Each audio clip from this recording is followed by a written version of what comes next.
Halo, apa kabar? Pernah nggak sih Anda kepikiran kalau mungkin aja ada harta karun yang tersembunyi di pekarangan rumah kita sendiri?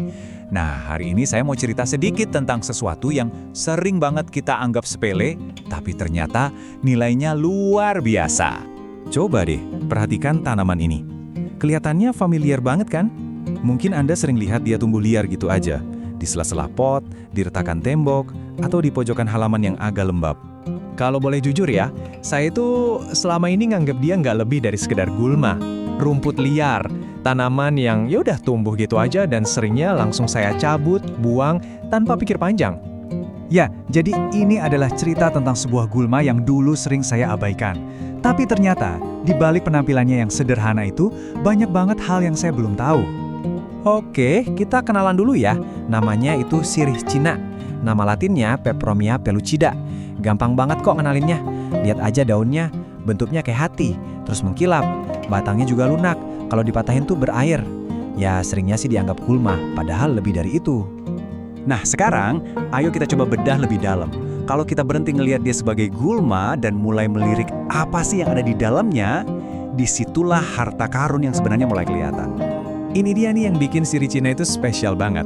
Dia punya senyawa-senyawa aktif. Ada flavonoid yang tugasnya jadi antioksidan kuat. Terus ada tanin, ini jagoannya buat bantu sembuhin luka. Ada saponin yang anti mikroba, dan alkaloid yang ternyata bisa jadi pereda nyeri dan anti radang. Ini tuh ibaratnya pabrik kimia alami dalam satu tanaman kecil. Komposisinya juga menarik banget. Bayangin deh, sekitar 93% dari tanaman ini isinya air. Makanya dia punya sifat yang mendinginkan. Tapi jangan salah, 7% sisanya itu, itu isinya padat banget sama nutrisi dan semua senyawa aktif yang barusan kita bahas. Kekuatan besar dalam porsi kecil. Gak cuma itu, dia juga kaya akan mineral-mineral penting. Ada kalsium buat tulang kita, ada kalium yang bantu ngatur tekanan darah, dan ada zat besi yang penting banget buat sel darah merah. Semua ini dari tanaman yang sering kita cabut buang loh. Keren kan? Oke, jadi dengan semua kandungan super tadi, manfaatnya buat tubuh kita apa aja sih? Yuk kita lihat beberapa keuntungan nyata yang bisa kita dapatin. Jadi kalau dirangkum, setidaknya ada 5 manfaat utamanya.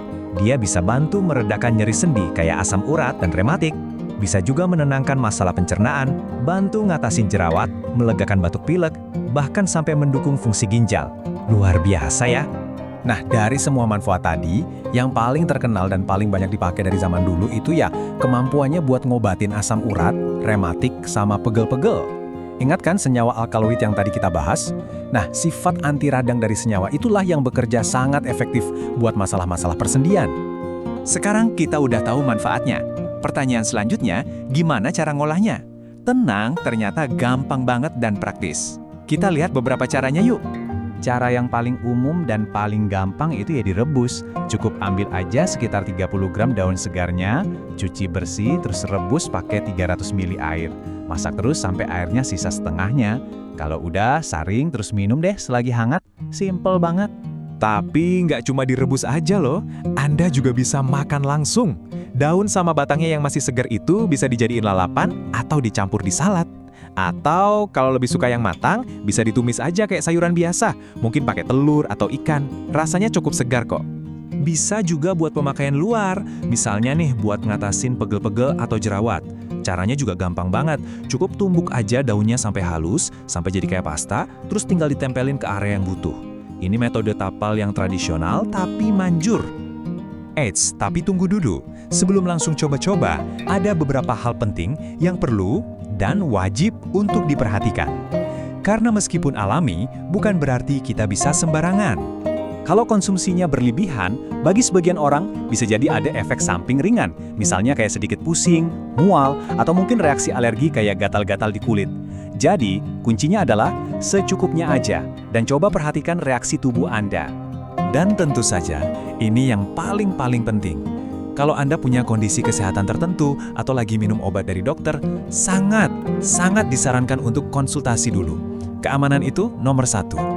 Jadi, dari semua ini, pelajaran yang saya dapatkan adalah kekuatan penyembuhan dari alam itu seringnya tersembunyi di tempat yang paling kita nggak duga. Kadang, dia ada tepat di bawah kaki kita, di pekarangan rumah, dalam wujud sebuah gulma. Nah, sebagai penutup, saya mau kasih satu pertanyaan buat Anda renungkan. Setelah tahu soal sirih Cina ini, Kira-kira rumput liar apa lagi yang akan mulai Anda lihat dengan cara yang berbeda? Terima kasih sudah menyimak.